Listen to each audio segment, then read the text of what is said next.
Bonjour, je suis en direct des championnats de France de tennis de table 2014. Je suis en direct donc dans la chambre d'appel. Je vais vous laisser présenter la personne qui est avec moi parce que c'est une exclusivité. C'est l'ex-président de la fédération. Alors je vous laisse vous présenter à tous les lecteurs d'ActuPing.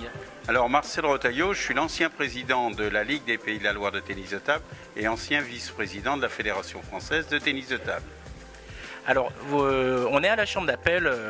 La chambre d'appel, c'est le lieu où les raquettes, les maillots et les balles sont contrôlés pour les joueurs.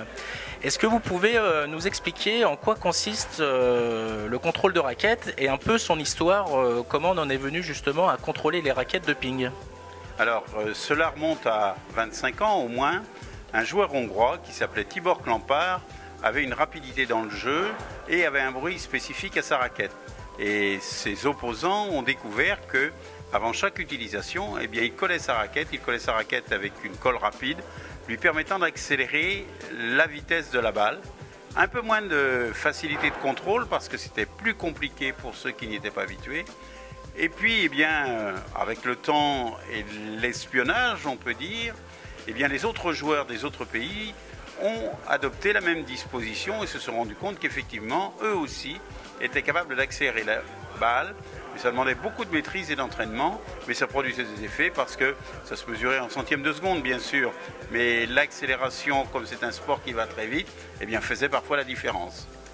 Est-ce qu'il y avait des dangers au niveau de la santé des joueurs avec les anciennes colles? Alors, à l'époque, il n'y avait aucune réglementation qui interdisait ces colles-là.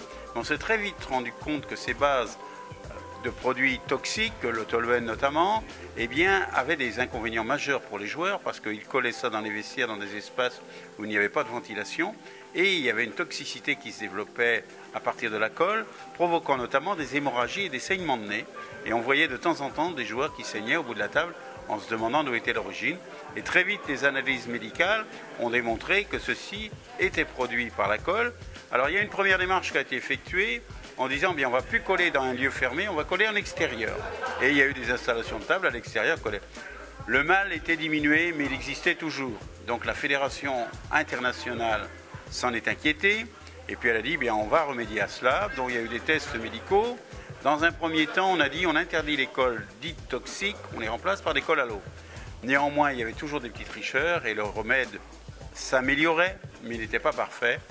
Premier congrès de la Fédération internationale où ce problème a été évoqué, l'ensemble des fédérations internationales, sous la pression de leurs joueurs, ont repoussé cette modification du règlement en disant non, on maintient sur certaines conditions l'usage des colles toxiques.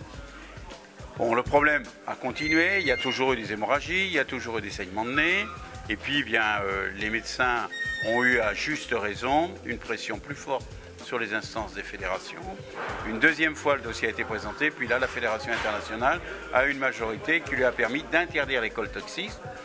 À partir de là, il y a eu des dispositifs en disant on peut coller avec des revêtements, mais une bonne fois pour toutes, il y avait encore des petits tricheurs, et c'est la raison pour laquelle a été institué de manière rigoureuse le contrôle des raquettes qui permettent de déceler s'il y a effectivement des vapeurs toxiques qui seraient négatives pour les joueurs. Depuis quelle année elle a été instaurée cette méthode elle a été instaurée? Je ne me rappelle plus avec précision, mais il y a une petite dizaine d'années, il y a 7-8 ans, que cette nouvelle règle a été appliquée pour le bien-être des joueurs. D'accord. Merci beaucoup.